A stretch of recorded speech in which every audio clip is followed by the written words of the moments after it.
The Young and the Restless, spoilers full episodes. Cane had prepared himself for betrayal for opposition, but his love and care for Lily and the children were genuine. Why would she betray him? Lily understood the children's untouchable role, and she had used it. The thought that the twins had been manipulated, even in a staged kidnapping as part of a psychological trap to corner him, was enough to unleash a rage that stripped him of all remaining restraint. This was no longer just about rivalry or revenge, it was about humiliation. For Cane, he considered Victor a failure and not worth caring about. Victor was now like a senile old man seeking his glory, so he was forced to change. Things were getting too out of hand. Victor was furious. He wanted revenge to defeat Cane at all costs. Victor could threaten him, manipulate him, even try to destroy him, and Cane would understand that battlefield.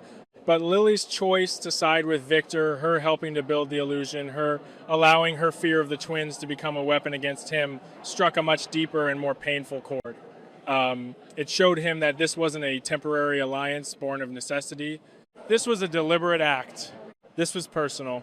And worst of all, it showed that Lily had reached a point where hurting him no longer bothered her conscience. Cane confronted Lily, his anger overwhelming him. He slapped Lily and terrified her with questions. Why could she do this? Why, Lily screamed, "You bastard, you deserve this." He saw Cane as a threat that needed to be neutralized, a man who had become too ambitious, too unpredictable, too difficult to control. Together, Lily's emotional history and Victor's cold strategic instincts formed a dangerous combination.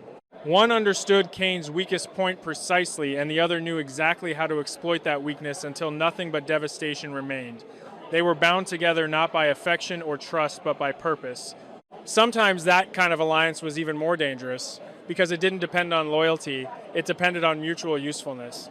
Lily said that since Cane returned to Genoa, her life and her children's lives had been completely turned upside down. She didn't want that anymore, she wanted Cane to go away, and that statement deeply hurt Cane. He might even have clung to the faint hope that some part of her still cared enough to regret it. But Lily's reasoning pierced through all those illusions. Her betrayal wasn't impulsive. It wasn't reluctant. It stemmed from a deep, unresolved hatred hardened within her far longer than Cane would admit. She didn't just want to stop him, she wanted him to feel what she felt.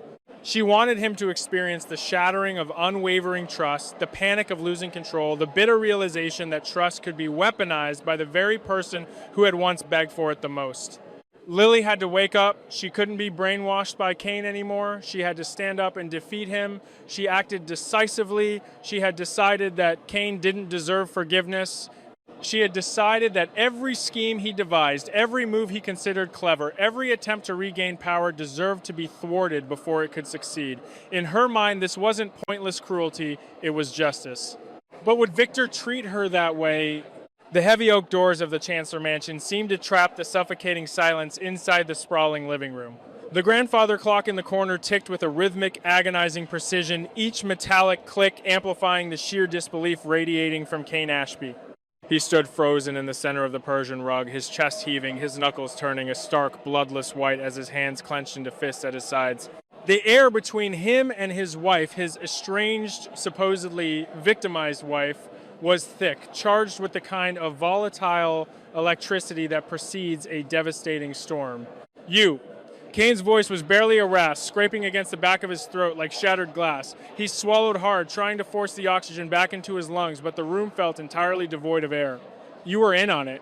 Lily Winters stood mere feet away, her posture impeccably straight, her hands folded neatly in front of her. She didn't flinch, she didn't look away. Cane took a staggering step forward, the sheer magnitude of her confession finally breaking through the dam of his shock, unleashing a torrent of unadulterated fury. "Tell me I heard you wrong, Lily. Tell me this is some kind of sick, twisted joke." His voice skyrocketed, echoing off the vaulted ceilings, the sound of a man who had just had his heart ripped from his chest and handed back to him in pieces. "You orchestrated this, the disappearance, the terror. You let me believe that you and the twins were gone, that you were in danger, and you did it willingly." "I told you the truth," Cane Lily replied, her tone terrifyingly even. "The truth." Cane erupted, running a trembling hand through his hair, pacing like a caged animal. He couldn't reconcile the woman standing before him with the woman he had loved, the mother of his children. "You call this the truth. This is betrayal, Lily. This is the most vicious, cold-blooded betrayal I have ever experienced in my entire life. I need an explanation. I demand an explanation. What kind of sick hidden agenda could possibly justify putting me through a living hell? He stopped pacing and closed the distance between them, towering over her, his eyes wild with a mixture of grief and rage. You made a deal with Victor Newman. Victor Newman Lilly, the man who has manipulated, blackmailed, and destroyed anyone who gets in his way. The man who uses people like pawns on a chessboard. What did he offer you? Kane's mind raced, connecting the dots of the past few agonizing weeks. The sudden disappearance. The cryptic demands. The leverage Victor suddenly had over him regarding the Newman Enterprises shares. What was the deal, Lily? What was the grand prize that made you decide to partner with the devil himself? Kane's voice dropped an octave, vibrating with a dark, paranoid suspicion. Did he promise you the world? Did he promise you immunity from the fallout of my business moves? Or was it something deeper, something more sinister? He leaned in, his breath hitching. Victor doesn't do anything out of the goodness of his heart. He wanted to break me. He wanted leverage to force my hand, to make me surrender everything I've built, everything I was trying to secure for our future. And you, my own wife, you handed him the sledgehammer.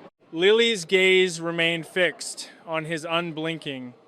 The warm, compassionate brown eyes that had once looked at him with such profound love were now opaque, guarded like a fortress. You sold your soul to him. Kane spat out the words, the bitterness coating his tongue. You sold your soul to Victor Newman for your own personal vendetta. You wanted to punish me. You wanted to see me squirm, to see me break down and beg. And you didn't care who else got hurt in the crossfire, did you? Tears of absolute frustration and lingering trauma pricked the corners of Kane's eyes. He didn't bother to wipe them away. He wanted her to see the damage she had inflicted. Do you have any earthly idea what the last few weeks have been like for me? He pleaded, his voice cracking under the immense weight of his sorrow. I couldn't sleep. I couldn't eat.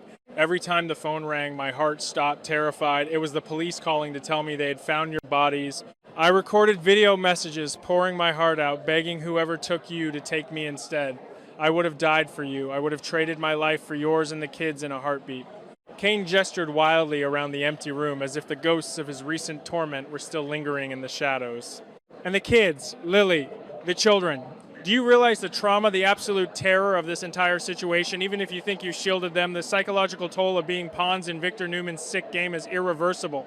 You completely ignored the consequences.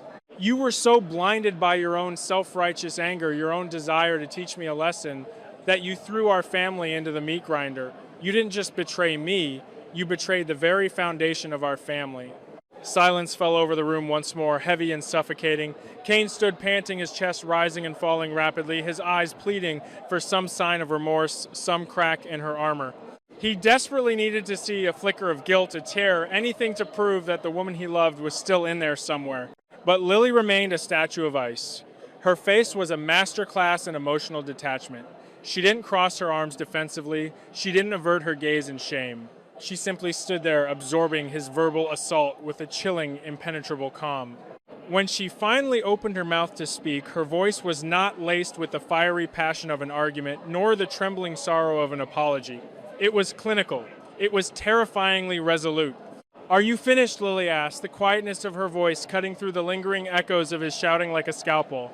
Kane recoiled, as if he had been physically struck. Am I finished? Is that all you have to say to me? I let you speak, Kane. Now you are going to listen. Lily instructed her tone, brooking no interruption. She took a slow, deliberate step toward him, closing the small gap he had created when he stepped back. You want to talk about betrayal. You want to talk about living hells and the destruction of our family. Let's talk about it. She tilted her head slightly, her eyes locking onto his with a piercing intensity. You are right about one thing. I did make a deal with Victor. I willingly packed my bags. I took the twins and I disappeared. I sat in a secure location, completely safe, while you tore your hair out in Genoa City. But you are entirely wrong about my motives. I didn't sell my soul to Victor Newman. I used him just as he used me to achieve the one thing I've been failing to do for years. Kane scoffed a bitter, humorless sound. And what could that possibly be? Ruining my life, making you look in the mirror. Kane Lily stated her words, dropping like lead weights between them. Making you finally truly face the man you have become. Making you confront the ugly, undeniable truth about yourself and the catastrophic mistakes you have made over and over again. Kane shook his head, a dismissive gesture born of denial. This is about the Newman Enterprises takeover, isn't it? Because Phyllis and I made a business move. You did all this over a corporate power struggle. Don't you dare minimize this into a business move. Lily's voice finally spiked with a hint of underlying venom, though her composure remained terrifyingly intact. This isn't about, stock prices or boardrooms, Cane. This is about who you are. This is about the lies, the constant unending stream of lies and manipulations that you have woven into the fabric of our lives. You talk about me throwing our family into the meat grinder. You built the machine, Cane. You turned the crank. Lily took another step forward, forcing Cane to hold his ground against the sheer force of her presence. You sit there and play the victim, the aggrieved husband, the terrified father, but you are the architect of your own misery. Every sketchy deal, every corner you cut, every time you looked me in the eye and swore you were doing it for us, while you were really doing it to feed your own ego, that is what destroyed us. I did everything for this family. Cane roared, his defensive instincts flaring. Every risk I took to provide for you to secure a legacy for Maddie and Charlie. A legacy built on quicksand and deceit. Lily countered, her voice ringing with absolute conviction. You partnered with Phyllis Summers to steal a company. You played dirty, you blackmailed, you schemed. And you expected me to what? Sit by and applaud, to smile and play the supportive wife while you dragged our name through the mud. Lily's eyes narrowed, the coldness in them sharpening into something deeply accusatory. You want to know why I let you suffer these past few weeks? Because it was the only way to break through your delusions. Words didn't work. Tears didn't work. Therapy didn't work. Every time I begged you to stop to choose us over your ambition, you patted me on the head, made a hollow promise, and went right back to your schemes. You needed to feel the absolute terror of losing everything because clearly the thought of losing my respect wasn't enough to stop you. So you traumatized me to teach me a lesson, Cane whispered, the horror of her logic washing over him. You played God with my sanity. I showed you the consequences of your actions, Lily corrected firmly, refusing to yield an inch. Victor Newman came after you because you painted a target on your own back. I merely stepped out of the way and let the bullet hit you. I chose to protect myself and our children from the fallout of your war.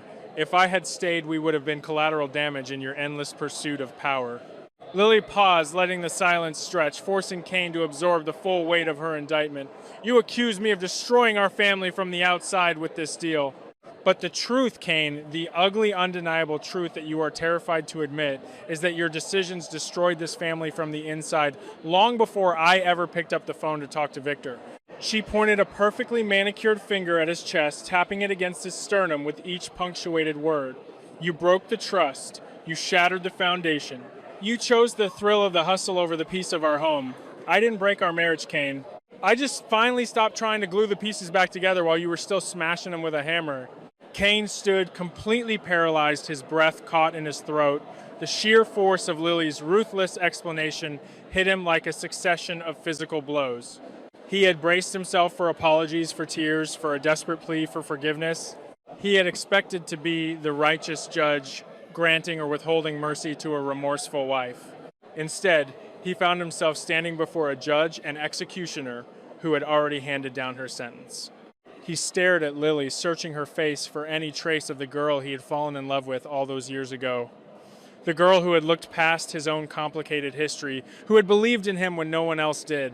But that girl was gone, replaced by this hardened, uncompromising woman who had just orchestrated the most elaborate, devastating psychological intervention of his life. The absolute certainty in her eyes terrified him more than Victor Newman ever could. She didn't regret it. She wasn't sorry. She genuinely believed that subjecting him to weeks of agonizing terror was a justified, necessary measure to purge the poison from their lives. A profound, sickening realization began to settle in the pit of Cane's stomach. The fracture between them wasn't just a crack. It was a gaping, insurmountable chasm. He had thought the kidnapping was the crisis they needed to survive. He hadn't realized that the kidnapping was merely the symptom of a terminal disease that had already consumed their marriage. You really believe that Cane whispered, his voice stripped of all its previous volume and rage, leaving only a hollow, echoing despair. You really think I am the monster in this story? I don't think you're a monster, Cane Lily replied, her voice softening just a fraction, though the coldness remained. I think you're a man who lost his way. But I am no longer willing to be the collateral damage while you try to find the map.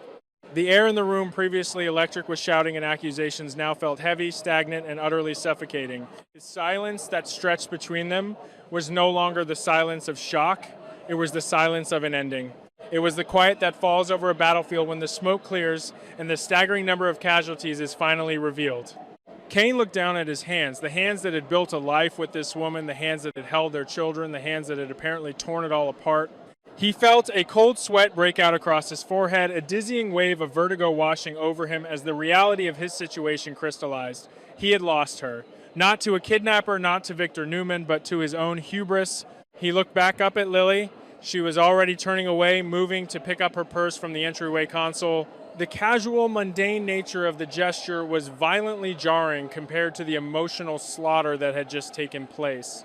"Where are you going?" Cane asked, his voice trembling, betraying the shattered state of his soul. "I'm going to see the kids," Lily answered without looking back.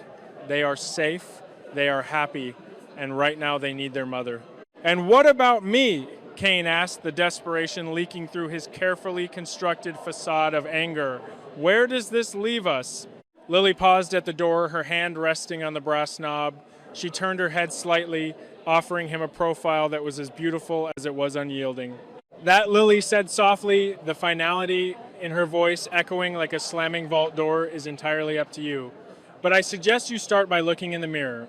With a soft click, the heavy oak door opened and closed, leaving Cane completely alone in the sprawling, empty mansion. The grandfather clock continued its rhythmic ticking, indifferent to the catastrophic implosion of the life that had just occurred within those walls. Cane slowly sank onto the edge of the velvet sofa, his legs no longer able to support his weight. He buried his face in his hands, the rough fabric of his suit scratching against his tear-stained cheeks. The anger that had fueled him for the past 20 minutes had completely evaporated, leaving behind a massive, aching void. He was entirely shell-shocked. The ruthless precision of Lily's explanation replayed in his mind on a continuous, torturous loop. Asterisk. You built the machine. You turned the crank. Asterisk. For years he had justified his actions, rationalized his deceptions, and convinced himself that he was the hero of his own story. But Lily had just held up a mirror that reflected a completely different reality. A reality where he was the villain, the architect of his family's destruction. The tense atmosphere that lingered in the room was palpable, a heavy fog of unresolved trauma and devastating truths. The void between him and the door Lily had just walked through felt like a million miles.